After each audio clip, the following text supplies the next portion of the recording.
Hey, this is Glenn. Welcome to another episode of Difficult Questions. This one, what are your rules for breeding? This is on the back of a long time ago, but it always comes up. Sydney Sweeney's genes and people being outraged about eugenics and talking about whose genes are better. And the thing that kills me is we breed dogs, we breed cattle, we breed plants. We're messing with everything. And we mess with us, but we don't like to admit it.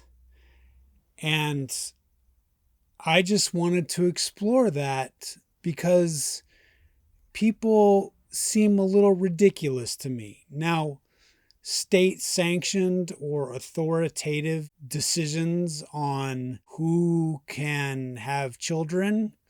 Sure. People making decisions about developmentally disabled people having children? Sure. These are all difficult and all very specific, and we can get in the weeds about argumentation on that.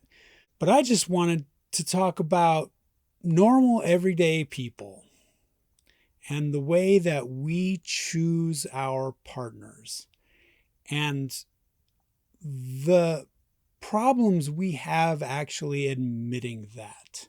Because to choose your partner on one level seems absolutely correct. But then you start thinking about, well, are you being racist? Do you have a cultural bias? What is your motivation? Why is one set of humans more attractive than another set of humans? And so I just wanted to go through that. So first I'll share my proclivities, and then I'll share some things that I've heard from some friends.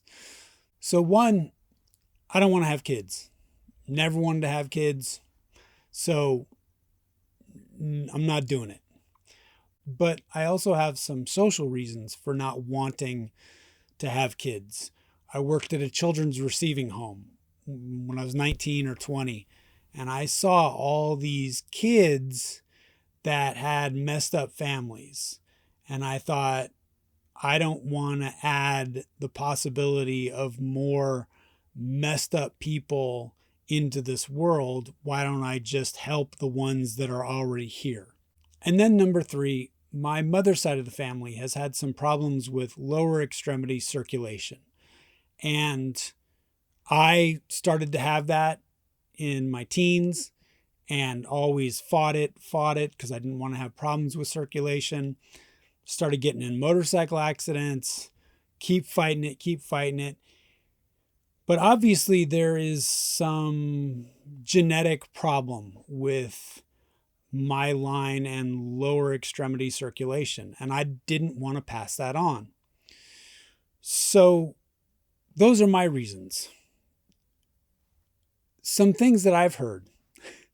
I have a friend who is a redhead, and she said, well, there aren't many of us and we're kind of going extinct. So I think it's my duty to find another redhead to procreate with. Okay. Then I have another friend who say, I could date a white girl, but I could never marry a white girl. Okay. I talked to this woman from Texas, and she thought I was someone that I was not. And so she was sharing with me that, where she's from, they just don't believe in race mixing because it leads to cultural problems. Okay. I know my grandmother desperately wanted a blue-eyed grandbaby. The problem was her children kept marrying darker white people. So I have hazel eyes. My mom has blue eyes. My dad has, I think they were hazel. I think maybe brown. but I came out with not blue eyes. And then my uncle's second marriage, he married a blonde haired, blue eyed lady, and he had a son who had blue eyes. And my grandmother was over the moon. Okay. At the same time, my mother would talk about light Germans versus dark Germans. My dad was more working class. My mom's family was more business class. And there was some kind of classism, racism, something going on there that kind of made us uncomfortable. My mother was tall. She was 5'11". And when I started dating, she was very angry with me because I was dating short women. And apparently she had problems being a tall woman finding dates in the late 50s, early 60s. Because I've heard this before, tall men like small women. And then women want to date taller men. They don't want to date shorter men. You know, I was told that personality matters. And when I was dating, I had no self-confidence anyway. So if someone wanted to date me, I was dating them. And I really believed that personality mattered. The problem is I found out that I get along with most everybody. So personality really means nothing. So we have all these choices. A friend of mine was talking about how she liked to see pictures of, in quotes, beautiful people, model-like people, not normal everyday people, because she could imagine that she were one of them. And then I just thought, well, why don't we just try to breed Scandinavian or tall, chiseled, beautiful people? Why don't you, as a person, if you're not that, not have a baby? And then if you are that, go find another person and maybe you can make a baby. But the other thing is we just may not know what we're going to get, how the genetics are going to work out. And that leads me into my other conundrum of medical interventions, seeing that the baby is going to be developmentally disabled. And then what do? Do you terminate that pregnancy? Do you go on? Do you embrace developmentally disabled children? And there's an argument for that. And I see that argument for that.